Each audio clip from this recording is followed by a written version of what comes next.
Très attachée aux traditions, la reine Elisabeth II a, tout au long de son règne, contraint ses convives à respecter certains rites qui peuvent paraître aujourd'hui saugrenus. À chaque Noël, que les membres actifs de la royauté célèbrent à Sandringham depuis 1988, elle tenait à ce que les invités passent sur la balance dès leur arrivée dans la demeure royale, puis à leur départ. L'objectif était de voir si les personnes avaient bien profité du séjour. La pesée, Lady Diana détestait ça. Le film Spencer sur Prime Video, dans lequel l'actrice Kristen Stewart incarne le rôle de l'ex-princesse de Galles, met en avant les troubles alimentaires présumés de la mère de William et Harry pour expliquer son dégoût de cette tradition. Elle n'aimait pas non plus le jeu du Lucky Dip du 31 décembre, qui consistait à plonger sa main dans un saladier et piocher un papier qui faisait une prédiction pour l'année suivante.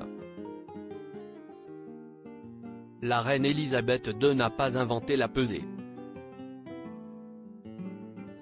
C'est sous Édouard VII, entre 1901 et 1910, qu'est née cette tradition. Le roi appréciait de voir que ses invités avaient pris quelques kilos. Cela voulait dire qu'ils avaient bien mangé à sa table. C'est donc devenu un rite de passage, subi par Lady Diana, à tous les Noëls de l'ère Elisabeth II. La monarque utilisait même la vieille balance de son arrière-grand-père. Son fils, le roi Charles III, en fera-t-il de même cette année?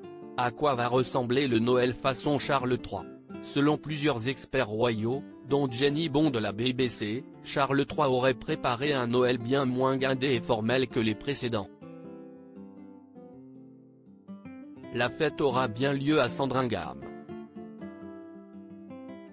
Ce jour-là, les invités ne devraient pas être obligés de lui faire la révérence.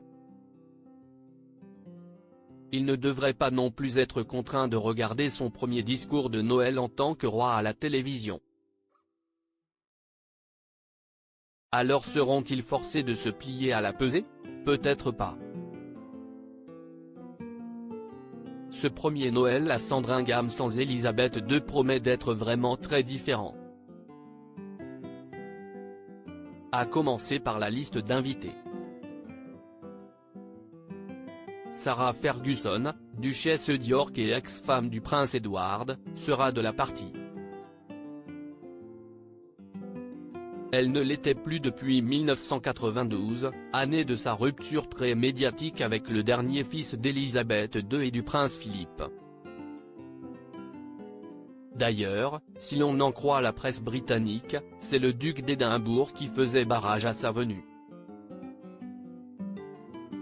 Les enfants de la reine consort Camilla ont été invités par le roi Charles III. Tout comme Harry et Meghan. Mais ces derniers auraient décliné l'invitation. Article écrit en collaboration avec 6 médias Crédit Photo, Alpha Agency.